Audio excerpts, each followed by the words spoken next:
C'est le Christ, célébrons la fête dans le Seigneur. Alléluia, Alléluia, Alléluia, Alléluia, Alléluia, Alléluia,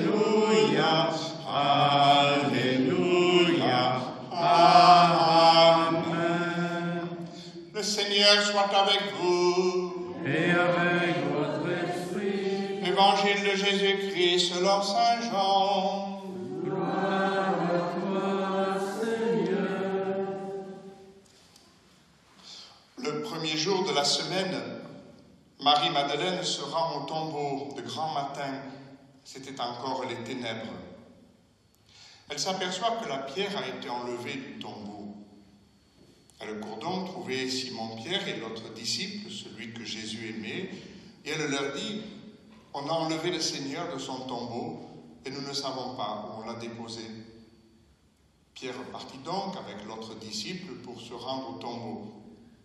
Ils couraient tous les deux ensemble, mais l'autre disciple courut plus vite que Pierre et arriva le premier au tombeau. En se penchant, il s'aperçoit que les linges sont posés à plat. Cependant, il n'entre pas. Simon-Pierre, qui le suivait, arrive à son tour. Il entre dans le tombeau, il aperçoit les linges posés à plat, ainsi que le suaire qui avait entouré la tête de Jésus, non pas posé avec les linges, mais roulé à part, à sa place. C'est alors qu'entra l'autre disciple, lui qui était arrivé le premier au tombeau. Il vit et il crut. Jusque-là, en effet, les disciples n'avaient pas compris que selon l'Écriture, il fallait que Jésus ressuscite d'entre les morts. Acclamons la parole de Dieu. Louange à toi, Seigneur Jésus. Le Christ est ressuscité des morts.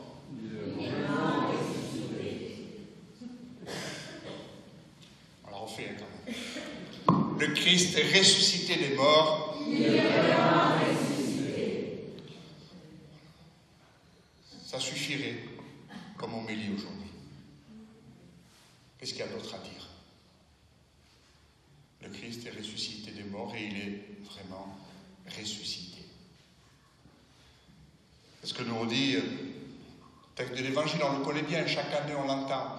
Je ne vais pas en faire un commentaire détaillé aujourd'hui. Mais qu'est-ce qu'il nous dit? D'abord que ça a surpris, quoi. Marie-Madeleine arrive, la première réaction c'est on a enlevé le corps, je ne sais pas où on l'a mis. Pierre, premier apôtre, qui rentre, qui voit et qui ne comprend pas. Heureusement qu'il y a Jean, contemplatif, intérieur. Lui, il voit et il croit. Il voit ses linges posés à plat, nous dit le texte, comme affaissés. Ce n'est pas quelqu'un qui a enlevé pour voler le corps. C'est de l'intérieur que le corps a disparu. Et le suaire qui entourait le visage, plié, posé à part.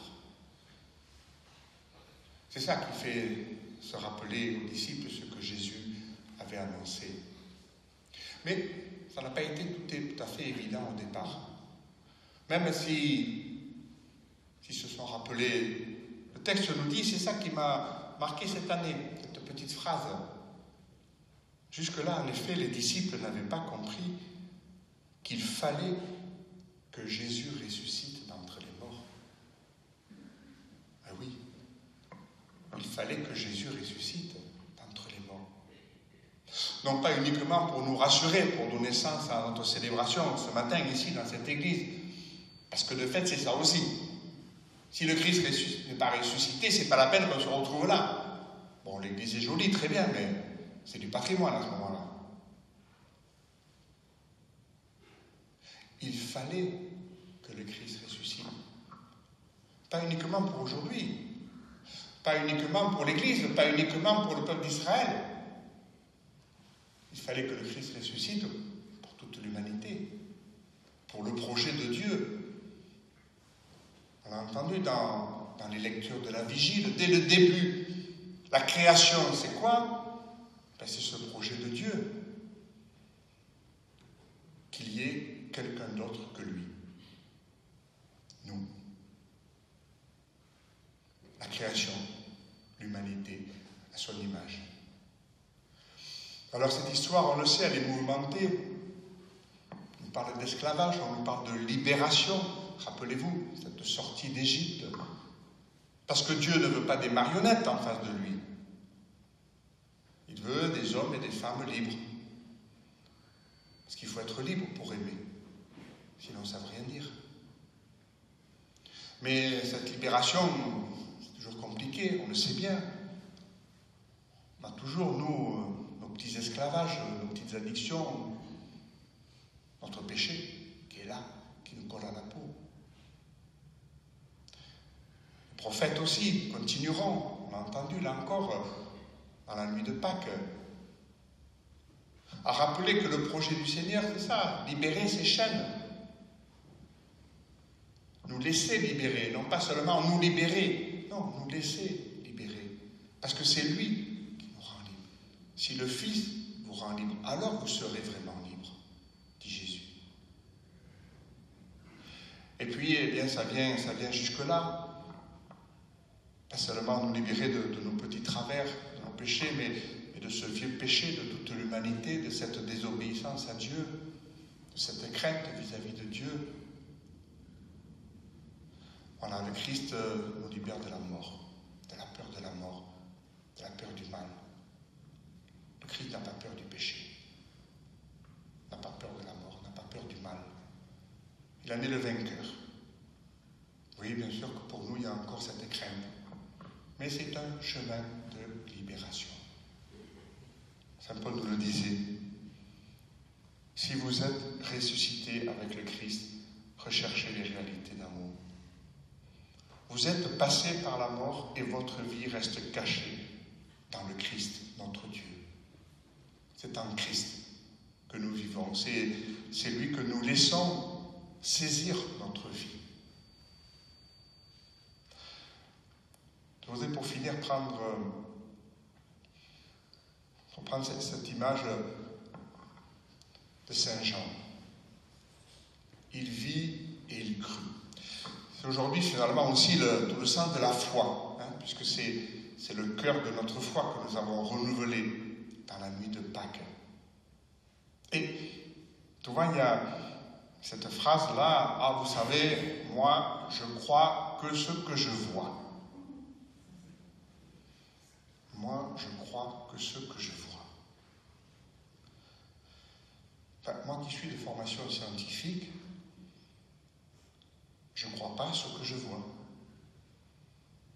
Ben, je le vois. Quand on dit croire, c'est précisément une autre forme de connaissance que la connaissance scientifique. Je ne crois pas qu'il y ait un hôtel là. J'en suis sûr.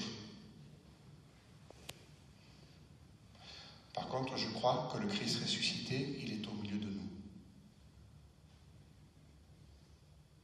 Vous voyez ce que je veux dire?